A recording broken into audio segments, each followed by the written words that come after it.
Repertory Theatre is in the middle of rehearsals for their 42nd musical theater production, James and the Giant Peach.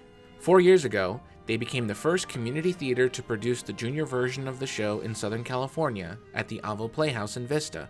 Fast forward to today, and the cast and crew are taking on the full version of the show in their own building in Escondido. Well, it's nice to have the Star Building as just like a place we go to consistently, because the last time we sometimes got shuffled around between the church and that other rehearsal room, and the cast is a lot bigger, which just helps with ensemble strength. So the difference in between last time and this time is that we had basically very few minimal harmonies, and this time we have an entire full score because we're doing the full version. This show's musical director is Benji, and he's really making the harmonies tight and everyone's singing on point, and it's amazing and sounds great. Other than having to play one of Pasek and Paul's scores, which are renowned for its difficulty, definitely these harmonies are very uncharacteristic of a lot of other composers. This is like some of the most amazing music that I've been listening to, and I love Pasek and Paul and the way that it's written. It's just one of my favorite shows that I've been a part of. These kids are tackling the score incredibly well. They're tackling the dances, they're tackling the book really well. It's just gonna be a really magical experience. The directors and choreographer, Benji and Kevin, they've all been really nice and they work really well with each other. I love all the dancing and the singing. It sounds so good, so I'm really excited. The choreography is very, very intense. And I kind of just, that's what I do. The choreography is non-stop. It's very, very energetic like the show is. The bugs have already made my job easy. I'm not worried about trying to find a good friendship between the bugs. They already have it, so that makes my job easy. I'm definitely playing him a lot more out there, because when I first did it, it was my first show, so I was very timid, floating along, but now I'm very much going much more out there and just having a lot more fun with it, interacting with everyone else.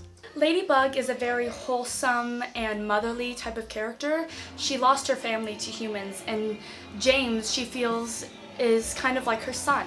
Earthworm is a ball of anxiety. Most of the show is spent having a panic attack. It's fun. It's like playing myself a little bit because I panic lots for no reason.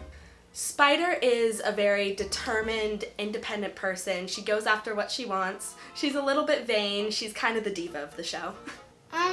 It's just a really fun role because I've only done a few shows ever.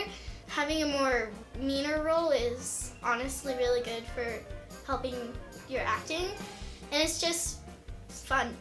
Auntie Sponge is just kind of her own person, you know? She just kind of likes to do what she does, and I don't think she's necessarily evil in the sense of what an evil person is, but I think she just wants it she wants the good life the easy way, you know? I think deep down, she's not necessarily a horrible person. I think she's just a little bit selfish, and so she wants James to do what she wants because she views him as a nuisance. Because she's kind of like, well, this random 10-year-old kid just got plopped down in the middle of my life out of nowhere. He's a sensitive kid because he wants to go and explore places, do things, but he's nowhere to go. There's nothing he can do.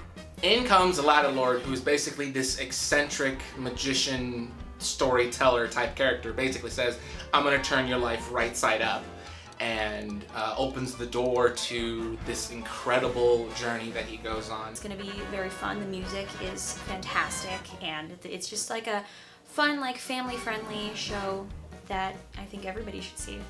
I mean, it just takes me back to my childhood. This is one of the first books that I remember in 2nd grade. I just remember that whole imagination, and just how your imagination can really take you to another place.